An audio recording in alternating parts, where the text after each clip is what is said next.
Any entity that facilitates money laundering on behalf of Iran will be removed from the U.S. dollar system. Hear that loud whoosh? That's countries going over to BRICS. Also, you hear that laughing over in the corner? That's China keeled over, laughing at us. Nobody's buying the bullshit anymore. In 6 short months, we made Iran, a country that was going to get taken over for a greater is not real, a power over in West Asia. We've just made them a power. Nobody's buying our shit anymore. We couldn't win militarily. We're saying that we won, but yet we're putting sanctions on a country, and these are going to be devastating. And if you do business with Iran, does any of that make any sense to you? We won, and I'm using this in air quotes, but we're putting more sanctions on this country. In other words, we lost militarily. Any entity that facilitates money laundering on behalf of Iran will be removed from the U.S. dollar system. Shalom, Yashar Allah. First and foremost, I'd like to give all glory, honor, and infinite praises to Yahweh, Bahashim, Yahweh Shai, Bahashim, Chachwadash, double honors, beloved elders, and the apostles of Great Millstone that taught me this truth.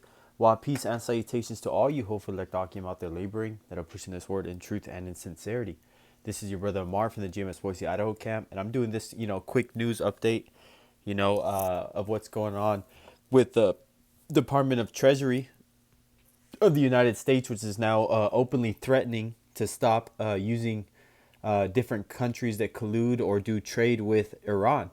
Much like they're trying to put them in a situation like they did with Cuba, but everybody's not buying it, and like the guy that was speaking, I don't know who he was, but he had some really good points. A lot of these other nations are already out their way out their door. It's you're let's say you're a high school relationship, right? The girl's breaking up with you. She's saying it's just not working out. I think we should start seeing other people. And then in the midst of her telling her that, you're like, oh, I just want to break up. Actually, she's already dumping your ass, man. These nations are already leaving. And you to jump in and say, we're not going to allow you to use our dollar. Hey, it's like there's other options. There's a lot more options out there.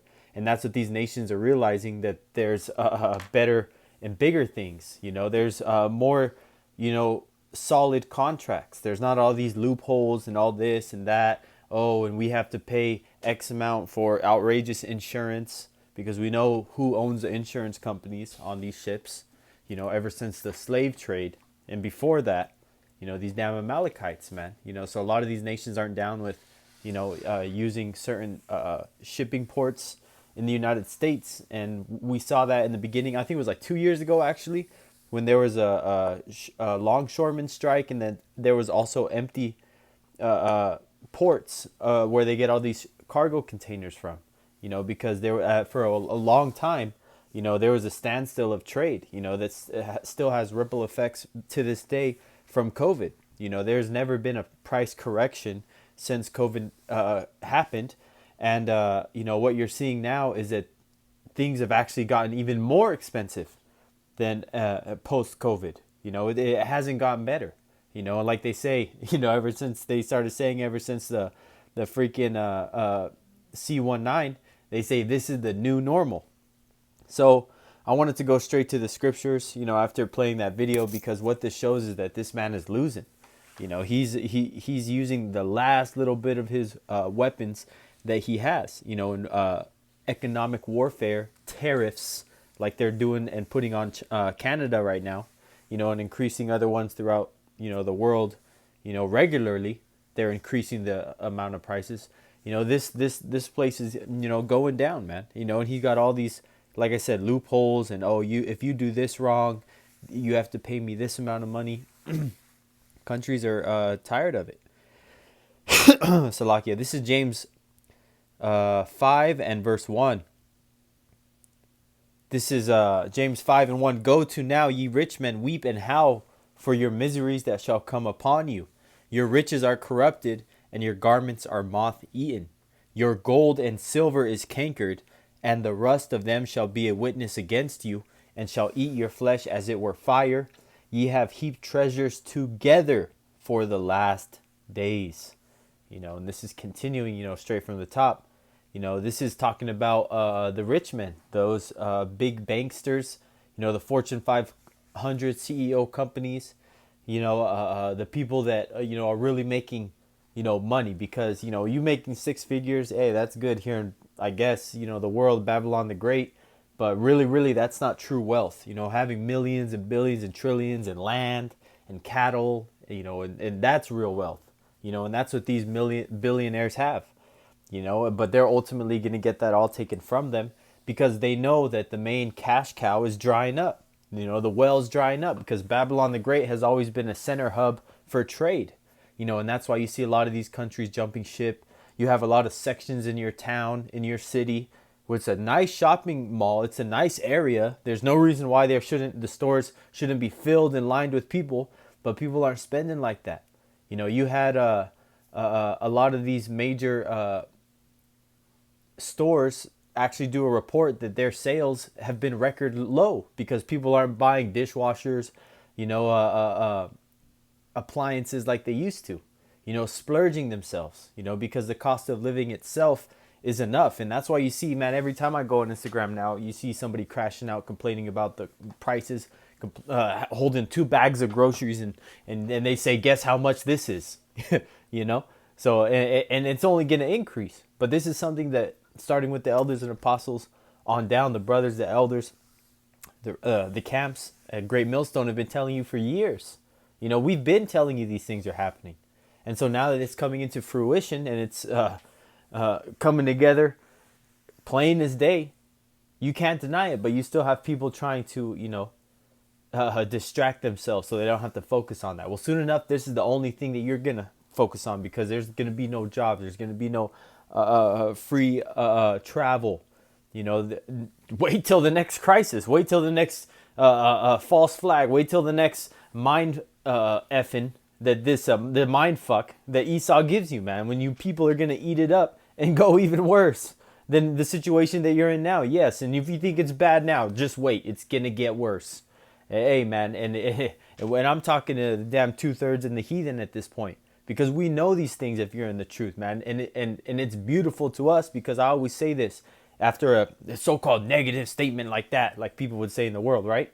Well, for our kingdom to come, this kingdom must fall. So it doesn't sound so negative now, does it? Call Allah Yahweh Bashem Yahshua, we have this truth. And that's why we're telling you, don't invest yourself heavily into this world. If you have your own business, hey, that's good. But you have to be taking care of things, in this ministry, in this truth. And you can't, let one be overpowering the balance. Yeah, we have to, no man work if he doesn't eat. Like the apostles say, they all held trades, but hey, man, you got to, in these last days, you got to put your priorities, where you need them and don't overexert yourself, But continuing, just get what you need, man. And what I'm trying to say is don't invest yourself too much in this world that when you lose it, because you will lose it, that you're going to crash out and go crazy, man. You got to have your spirit, physically fit and rehearsed and practicing every day, realizing in your brain, anything can happen any day, especially now in these last days, so and you see the collapse going on around you. I haven't seen the update yet today, but as far as I know, Gary, Indiana still got no electricity. So you think those people are worried about, the new Jordans coming out, the making sure that their outfit doesn't have any yellow stains on it because it's a white shirt? They're not worried about that, man. They're worried about the bare necessities in life, the simple bare necessities, like Mowgli, man. That's what they worried about. They wish they could sing a song, man. Salakia. Yeah, this continues. This is James 5 and verse 2. Your riches are corrupted and your garments are moth-eaten. Corrupted and moth-eaten, both descriptions of decay, a decaying society. Corrupted means, when you leave silver out in the wrong elements, it gets tarnished. Holy smokes, I just realized that I was 1%. Amen. Lord willing, this lesson was edifying. I'm just going to go until it closes out. So Salakia, if anything happens from here to there, but I'm just going to keep talking and amen. Consider this the close out of the lesson, but there's still a little bit more I want to say, and I'm going to push it till it dies.